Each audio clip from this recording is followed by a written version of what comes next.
So, dear students, I am back with the part 2 of business environment. We have already discussed the topics that we are seeing now. So, I am just revising that we have discussed meaning of business environment, features of the business environment has been discussed. So, you can have a look at the same. In the previous video, we have discussed these things in details. Okay, that they are dynamic, they are uncertain, they are complex, they are relative, they are interdependent. All those things we have discussed. And next, the importance of the in a business environment has been discussed in the previous video. So just have a look. I just want to say that what has been already taught and what has been already discussed, we will see the next part of the same, the part 2, that is the last portion of this chapter. So economic development of India, from this topic we will start.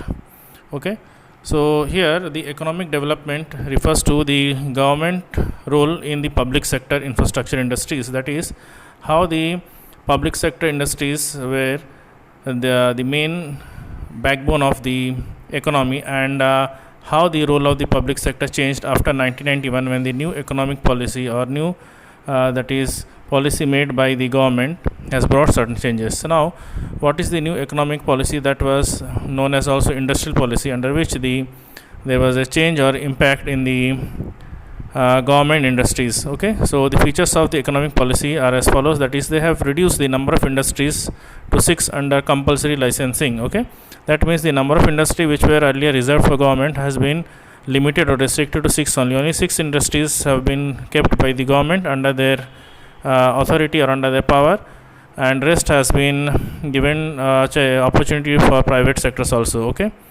next is that many industries which were earlier reserved for public sector are now made available for the private sector too. They can also open.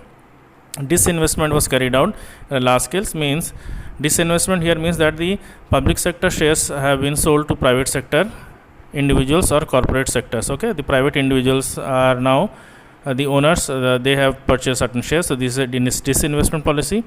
Next is policy towards foreign capital liberalized. That means the foreign direct investment was allowed, that is the industries abroad or the entrepreneurs abroad or foreign countries can invest in India. Okay, and automatic permission was granted for signing technological agreements with foreign companies. That means there has been granted permission for any agreement related to technological development with foreign countries. So these were the changes or features of the new economic policy that was taken place. Just have a look that now reduced number of industries, okay, to 6. Role of public sector industries was limited to 4.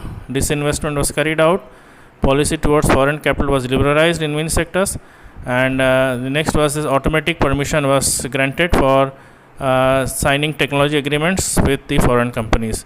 So these were the economic changes. Now, what were the impact of these economic or government policies in the public sector industries or in the industry?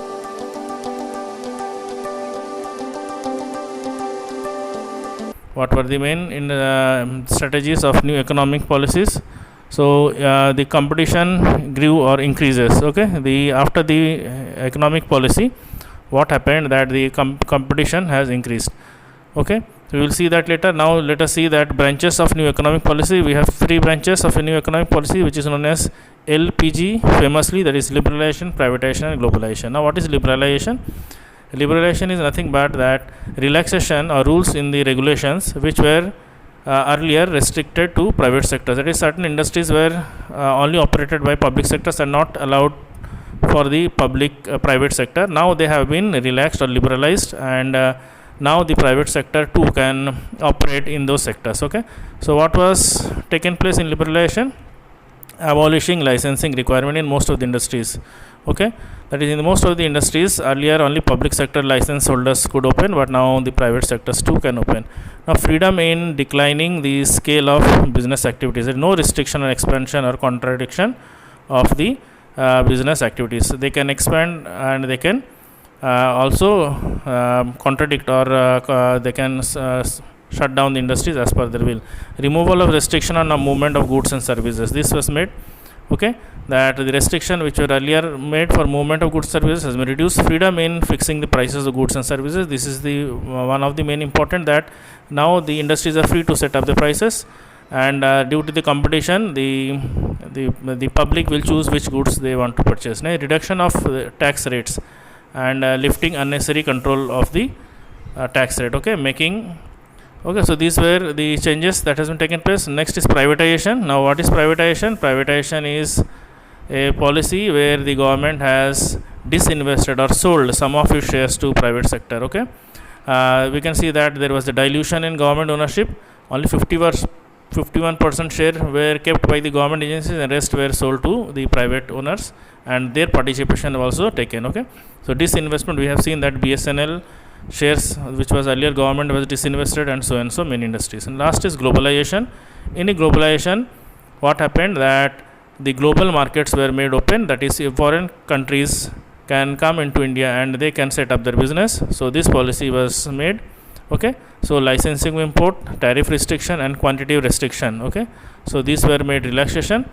Okay, free flow of goods and services from one nation to another. Okay, free flow from information technology, and the business can do inter-country business can be done without any restriction. And now there is a last topic, that is demonetization. Now this demonetization is done in the by the government of India on November 8, 2016. What was the main aim of demonetization?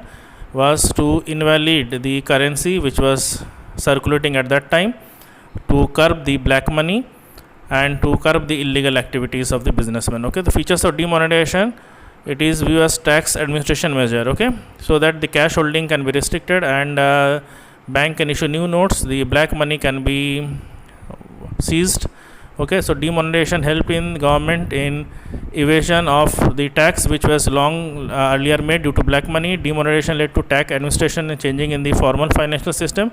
And last was that demonetization also helps in many people in doing digital transaction, improving the online transaction. Okay, so we can see that what are the impact of the demonetization, which is just given below, that cash dealing declined, and the financial or online dealing increased. Okay, public wealth, those who were real estate prices fell. So these were the impact. Some negative impact are also there. Next is that the tax collection, okay, also increased, because now black money was curbed. All after the demonetization, the persons who have legal money or illegal money have to pay their taxes. Now impact of the government policies. So first is the increasing competition. Okay, so what were the changes in this government policy of 1991? So increase in competition, more competition took place. Private companies came into the market, foreign companies came into the market, more demanding customers. Customer now wanted more demanding products of quality. Then technological upgradation was more. The latest technology were brought into the market.